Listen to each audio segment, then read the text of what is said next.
Good afternoon, everybody. Yeah. Could you please use the microphone? The microphone. Yes. Hello. Yes. So, first question, who speaks English?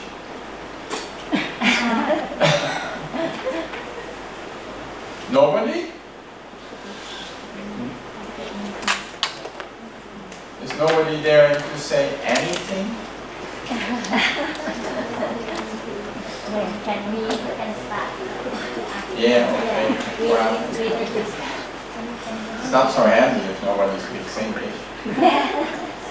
Some can speak English, but I don't have anything to speak. Yeah, but you can raise your hand. You don't need to say anything.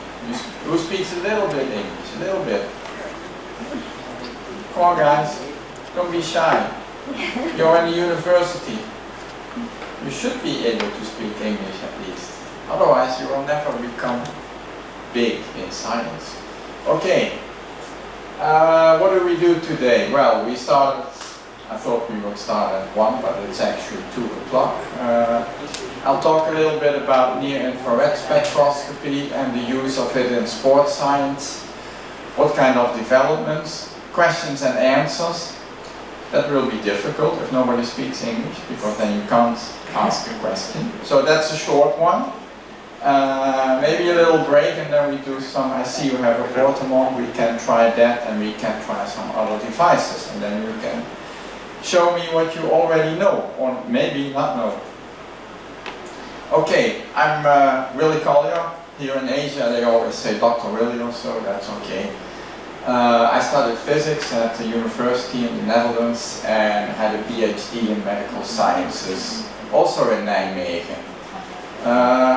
Founder of 2 companies, artinis Medical Systems and Train Red. And I was also 10 years in science and 20 years in the company, and quite some publications already, and still sometimes do a little bit of science, but most of it, of course, is the company. This is where we are. I don't know if the pointer, the pointer works. We have 2 buildings right now in the Netherlands. We develop for actually every market, for people using the brain, people using muscle. We have now 52 people working for us, 14 different nationalities, actually 13 at the moment, because the Vietnamese guy left, went to the UK for another job. And we do like sports science, neuroscience, and also the medical market. Has anybody been in the Netherlands before? Okay, that's good. Then you know how beautiful our country is, and how different from Thailand, and how much colder at the moment it is, and how much more rainier. So we are here somewhere, that's in the middle of Europe, Scandinavia on top. These are the southern parts, and we are a little bit towards the east, near Germany. And if you come and visit us in April, May, you will see the lovely flowers everywhere, at least in the park where we are. In the north you will see the tulips, etc. But I think actually the park where we are is more beautiful. So what is near-infrared spectroscopy? Maybe some of you used it. We are all looking at visible spectrum here. Very simple, that's what we see, but there is a lot more beyond it. But we are interested in the little blue part there. So that's roughly around 700 to 900 nanometers. I'll skip this one. This first publication 1977 already by actually a Dutch guy, but working in the USA. We are relatively transparent actually for light in the near-infrared region. If you turn on the light from your phone, you see white light coming on, but if you put your finger in front of it, only the red light comes through. All the others are absorbed. So that's what the whole thing is based on. So we have a couple of absorbers. Oxy and deoxyhemoglobin, so that's the hemoglobin with and without oxygen on it. And we also have water in our body. But actually there is a kind of window here where the hemoglobin is not absorbing a lot, and also the water isn't. If we go to here, hemoglobin will absorb everything. If we go to the longer wavelengths, water will absorb everything. So we have an optical window there. And what we measure actually are two variables, which is oxyhemoglobin changes in it and changes in deoxyhemoglobin. And if we add the two, we get total hemoglobin, which actually stands for blood volumes. If your blood volume increases, either oxy or deoxy or both will increase, and we can measure that. If we look at the muscle, we not only look at hemoglobin, we also look at myoglobin. We cannot distinguish, they are the same for us. We cannot make a difference between them. All of this is based on one simple formula. It's called Lambert-Beer formula. And it tells you that optical densities equal, well, a lot of variables like, how much absorption, how much concentration, how long does the light go, but most important, how do we account for the scattering inside of the tissue? Light goes in, light goes out, and we can see that actually better here, where we have some tissue, a source and a detector, and in between we have the hemoglobin, the oxy and the deoxy. If a photon hits the bigger vessels, it's disappeared forever, you will not see it back. So we are only looking at the smaller capillaries there, not at the big vessels. How deep do we go? That's roughly half of the distance between the source and the detector. So in this case, say this is 30 millimeters. How deep do we measure? About 15 millimeters. But that's not really very deep, but yeah, it is what it is. We do have an effect of adipose tissue, which is basically fat. How does a trace look like, a typical trace? Here we see somebody starts to, doesn't work anymore. Here we see somebody starts to, here it is. Somebody starts to cycle. What we see is an incremental bike exercise. We see a kind of adaptation in the beginning. If we enlarge it, we see it here. Oxy goes down, but soon goes to a stable phase. Same for deoxy. And the blood volume, the green one, stays roughly equal.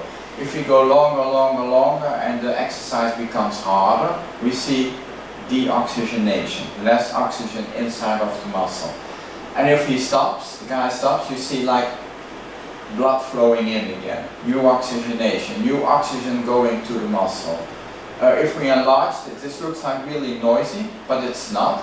It's actually the cycling, blood flow coming in, out. So muscle is contracting. If it's contracted, blood flow goes out. Blood goes out. If you have a little bit newer devices, they like the Portamon here, although the Portamon is not really new, but it uses a theory which is based on spatial resolved spectroscopy. And what it's doing, we have multiple light sources and one detector, and they all fire at a slightly different distance. And then there is some physics theory which says that you can actually calculate local tissue saturation with it. So that besides the changes we already had of oxy and deoxy and total, we can actually, with the newer devices, also measure something called tissue oxygenation index, or SMO2, which is actually different from what we see like the pulse oximeter, which you put on your finger, that always measures 99% basically. Okay, question for you, but difficult to answer without the English, of course. But what will happen if you do an arterial occlusion? Say I have the Portamon here, I do an occlusion here, complete occlusion. What do we see with the oxyhemoglobin and the deoxyhemoglobin? What will we see? Who dares to say it? Somebody should know.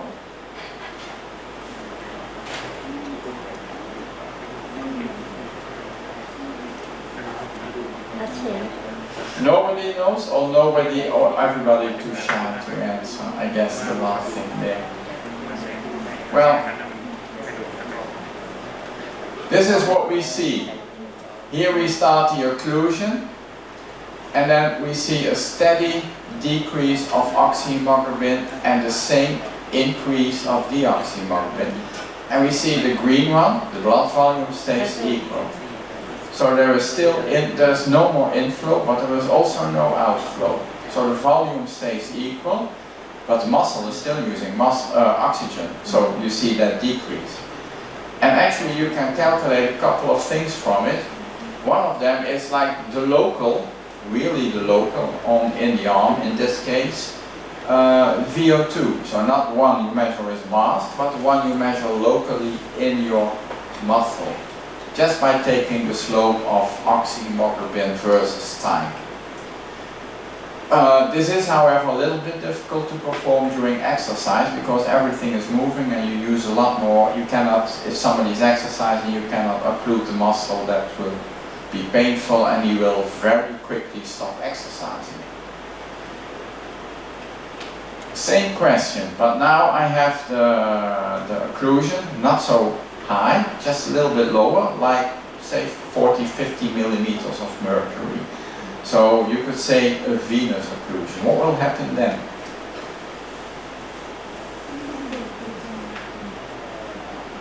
Something goes up? Deoxyhemoglobin is go up. Yeah. And what does oxyhemoglobin do, you think? Go down. No. No. It will also go up. Because we still have inflow of blood. Because on the arterial side, the pressure is like say 120 millimeters of mercury. So you can still get blood in, but the blood cannot go out. Because the veins are occluded. Because normally there's zero pressure. This is during the rest, not during exercise. No, not during exercise, just in rest. But actually during exercise the same would happen, except with a lot more artifacts inside. But this is basically what you see. In the beginning you see an increase of oxy and deoxyhemoglobin until of course you get like the venous pressure goes up and up and up and still blood can go out. So you get kind of a plateau. But the beginning phase is quite interesting here. And from this, for instance, you can calculate the local blood flow by taking the slope of this. You cannot really do this during exercise, but if you have somebody exercise, you could do it immediately after. So somebody cycling, you say stop, do the occlusion and measure. That's what could be done, but not during, but almost immediately after. I think right now they have equipment like BFR, but Oh, your blood flow restriction. Yeah. Basically, that's a little bit can like use this. That's a together. little bit like that. Yeah. Because then there is also less blood that can go out. So you get it, there's actually more you can calculate, but the most important is actually the blood flow there. The other ones are too difficult and also prone for errors. We forget about those. So here you see a little table of all kinds of things you can calculate. We already saw a couple, just changes in oxy and deoxyhemoglobin, but also even like venous occlusion, blood flow, muscle VO2, and an important one probably, and we'll see more about it later, recovery time. How long does it take before a muscle comes back to normal? Whatever you can call normal. I talked about adipose tissue, so fat tissue, and here you see a little bit the effect of it. Say we have subject A and subject B. Subject B has a lot less fat than the first subject. So the first subject, well, you have the same uptake distance, but you only measure a little bit of muscle. Like roughly half of it is muscle and the other half is fat. While if you have almost no adipose tissue, you will measure mainly in the muscle and almost not in fat tissue or skin tissue. Here's a graph where we can basically see this adipose tissue thickness versus measured MVO2, and what we see is a decrease, while actually all those subjects probably have the same, roughly the same MVO2. There won't be that much difference, but you do see here a confounding factor. And you see black ones and white ones. What do you think they mean?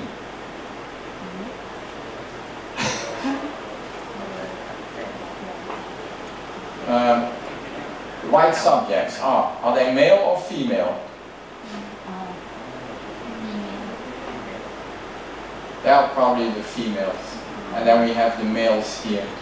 Yeah, because usually females have a little bit more adipose tissue. That's simply part of who we are, but it also makes it more difficult to measure. So in athletes, usually that's no problem, but if you want to use it in a population which is like has a disease or is not moving a lot, not exercising a lot, there's usually more adipose tissue, and it becomes more difficult to measure, especially if you compare between groups. If you compare within one person, it's still okay, but if you have a group, it becomes, you really have to take in account. And always measure there where you put the probe, measure the adipose tissue thickness. Don't ever forget that. How much of the adipose tissue that you suggest? Not more than how many? It depends on your protocol, what you really want to do. If you have a group of people and you want to compare A versus B and A has a lot more fat than B, then it's difficult. But if it's just, okay, we only compare, okay, now you start a training for 6 weeks training or so, how is it before and after? Then you can still compare. That's no problem if they all have different adipose tissue thickness.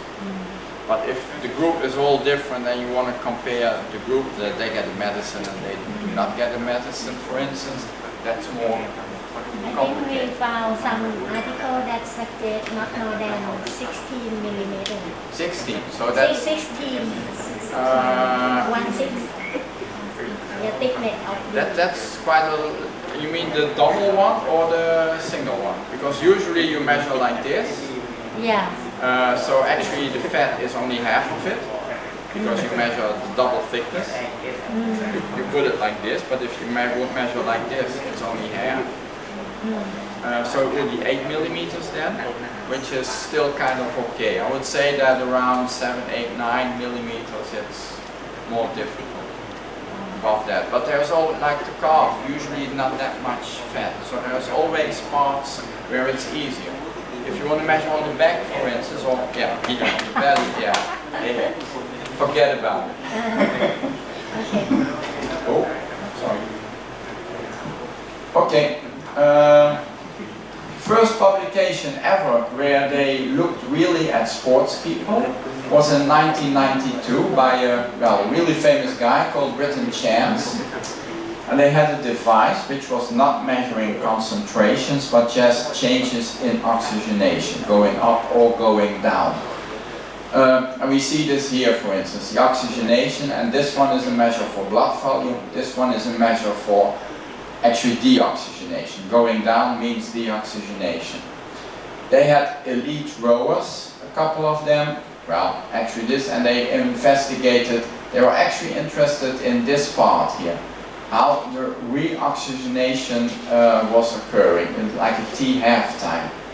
And that was ranging somewhere between 10 and 80 seconds, and actually they didn't really do a lot, okay, you have to train like this or that. They were more like observing that this is a good way of maybe adapting a training protocol. They didn't say how or what, but it's a really nice publication, and it also has very good biochemical analysis. So if you ever start about it, start to read this one. It's a good introduction to nirs and how you could use it. It's a very old one, but usually the old ones are better than the new ones.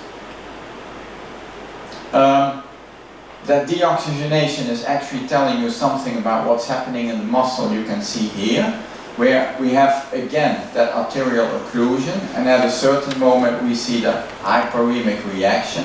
But this one was done at the same time with an MRS measurement, so we were looking at phosphocreatine resynthesis actually, and you can see that reoxygenation is very similar to the PCR resynthesis in this case. So actually what we are measuring is really something useful.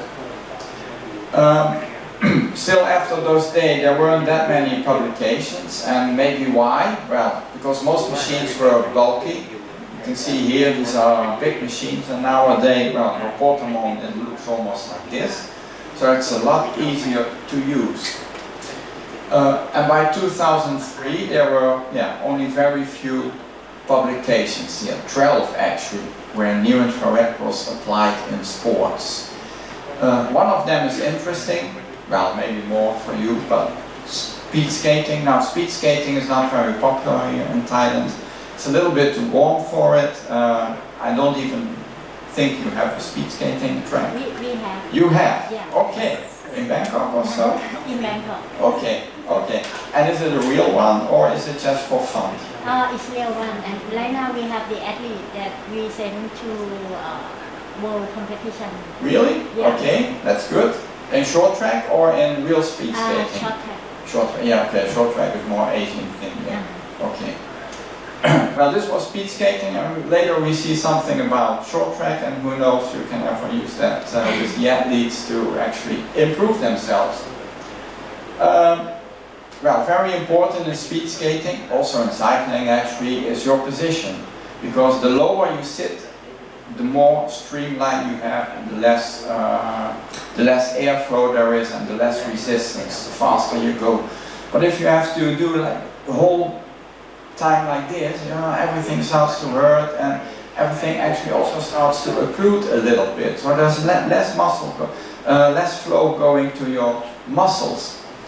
And you could also read, they knew already that lactate production in those speed skaters was actually higher than people doing same kind of exercise, same VO2 like cycling or running.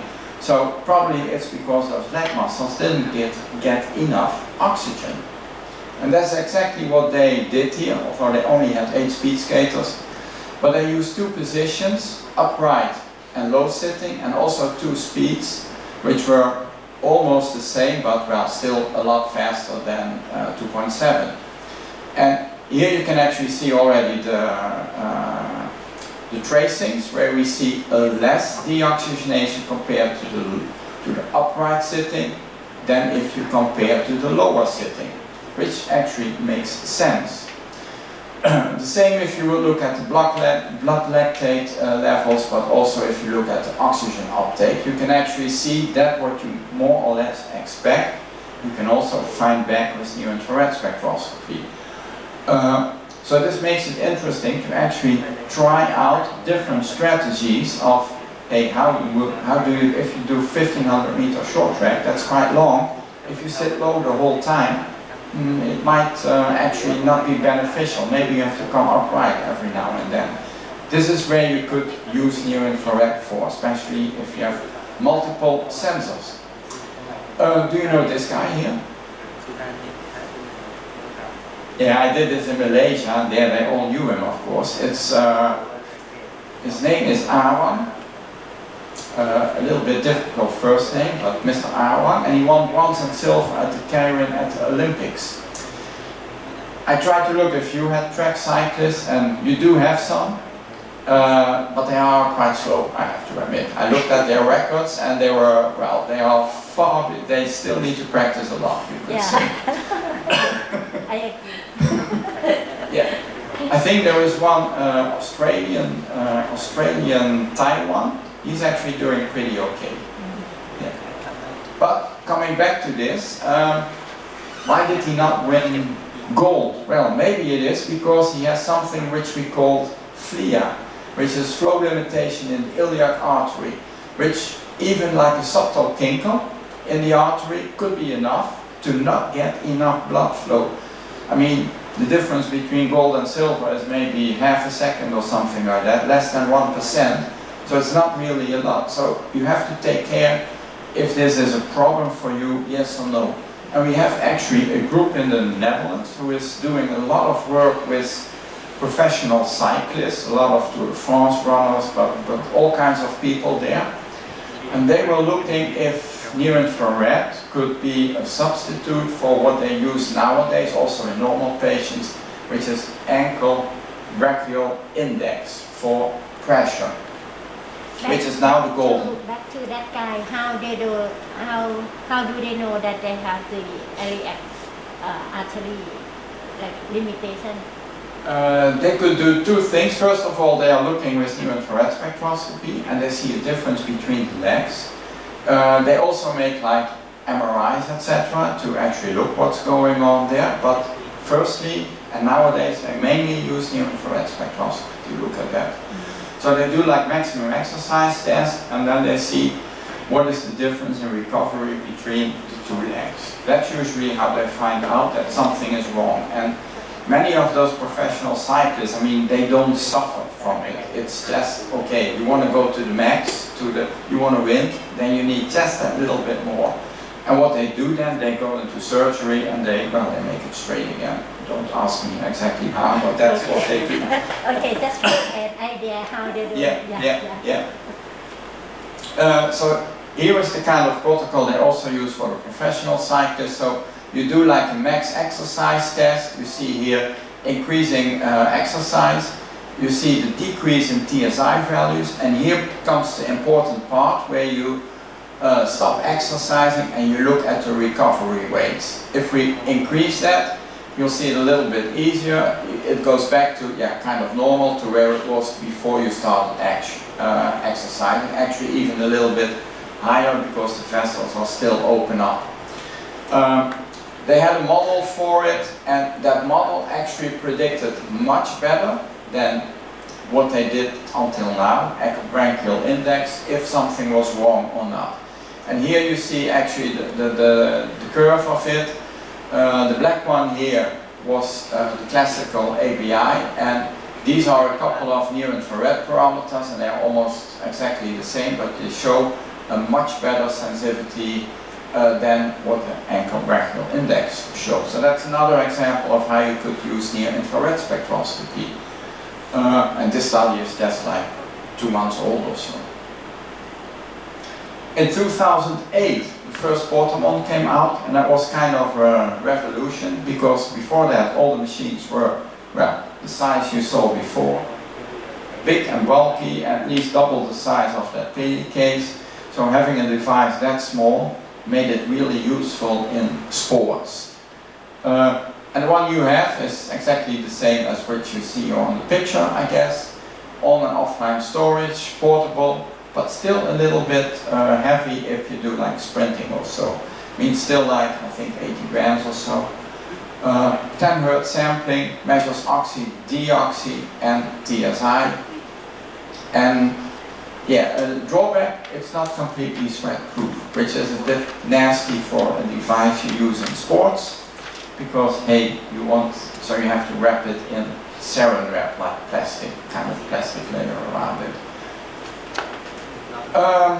This is the first article ever published with the Portamon, and basically it's doing, again, looking at recovery times. So these were a couple of students who had 8 weeks of endurance training, and then they did 2 15-second sprints. Here you see, the black one is before and the white circles are after the training. Especially this one is interesting. You see the first 15 seconds of sprint, and then the recovery is after the training a lot better than before the recovery. And also this is slightly quicker recovery than before the training. So that's another quite simple use of using the Portamon. And this you also use, say, in the individual. So if there is a little bit more or less adipose tissue, it doesn't matter because you look in the individuals themselves. I'll just have some water.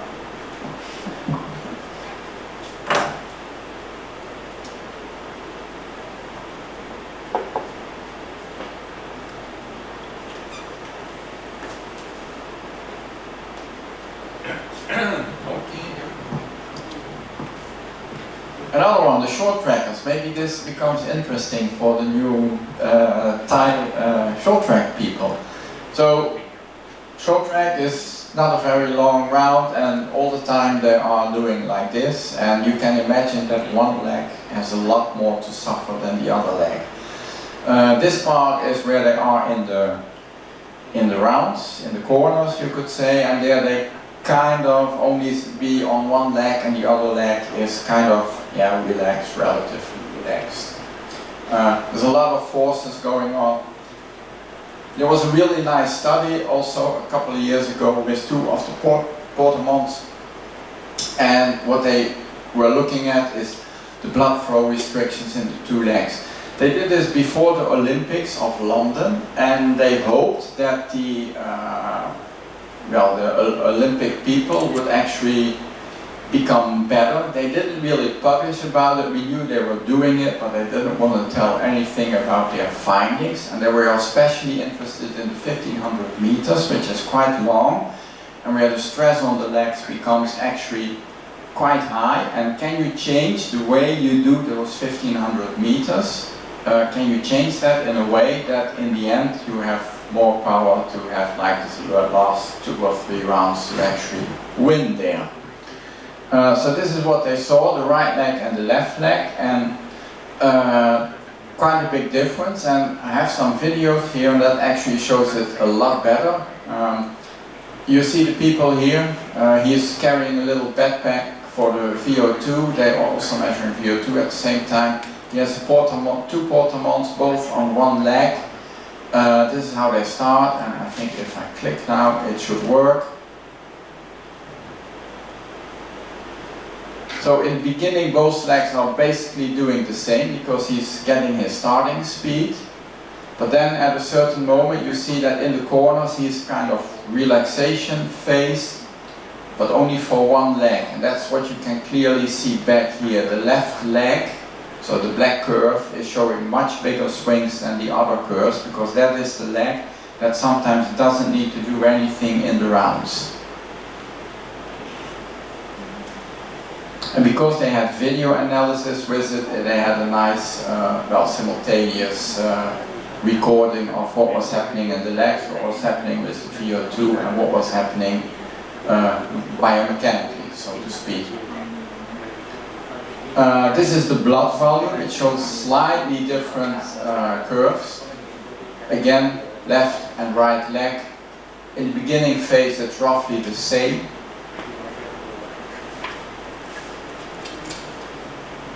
But then you can see that in the corners the blood volume actually increases in the left leg, but stays roughly equal in the right leg. In the end, they didn't win any medal at the Olympics, so all they tried didn't really work, or the others were simply a lot better. If you look up this publication, you can also find videos. They are in the same publication, so that's maybe nice also for education-wise to show. Okay, in the meantime there were more devices coming on the market. 2 of them, the Humon and the BSX Insight. Maybe any of you has ever seen or worked with it. Both companies are not on the market anymore. This one had actually really nice software, but the device, yeah, it simply didn't work. And this one, well, they were actually claiming to measure lactate threshold, which is something you might be able to do with near-infrared spectroscopy, but it doesn't work in everybody. So that's already the drawback there. They had a sensor. They said they claimed they could measure lactate, but it would only work in a couple of people and not in everybody, so okay. They also had to stop. They didn't make any money and they stopped with it. 2008, and there were already a lot more publications, also because, well, we had the Portamon. And this one gives a very nice overview. Stéphane Perry and Marco Ferrari in sports medicine.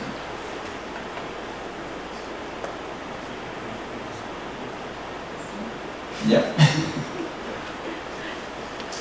And so what do we see here? They found they analyzed the whole PubMed, Science Index, whatever. They found 57 articles, and different kind of sports, but you can see some which are more interesting than others. Apparently for near-infrared spectroscopy, basically these are the endurance sports. For instance, like cycling and here running, a little bit of speed skating, and also something about climbing, which is also kind of endurance if you're hanging there on a cliff and you cannot let loose, because otherwise, well, you drop down 1,000 meters, which you don't want. Yeah, and there were some people, probably there was like the researcher was himself like an alpine skier and wanted to go skiing in the mountains. Said, okay, let's make a study of it.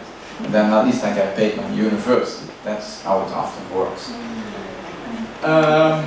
These were the devices it was done with, a whole bunch. Some are still around us, others are not being made anymore. But it's nice to remark that out of those 57, 33 used the Portamon, and only 6 used other artinis devices, and the rest were like from Hamamatsu, from Moxie, some other devices.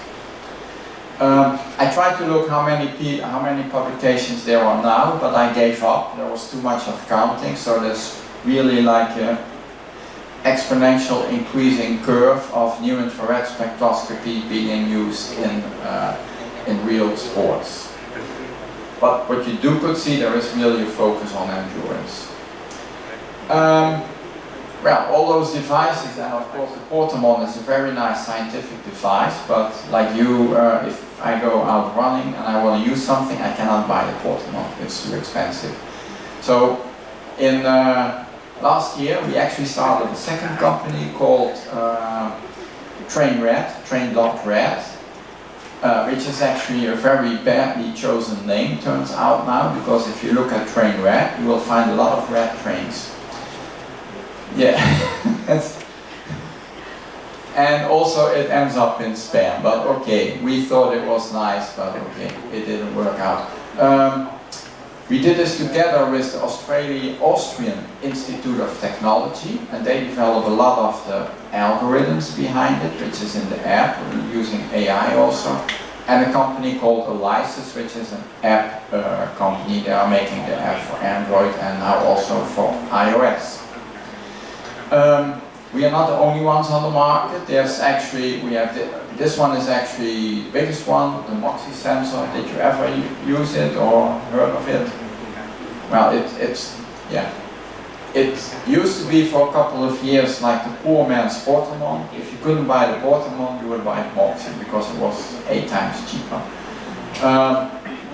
There's of course still the Portamon, which many of the researchers use, and there is a Korean and a Danish brand, but I don't think they are doing really well, and they are kind of secret and you can't really buy it. I don't know if it will ever take off.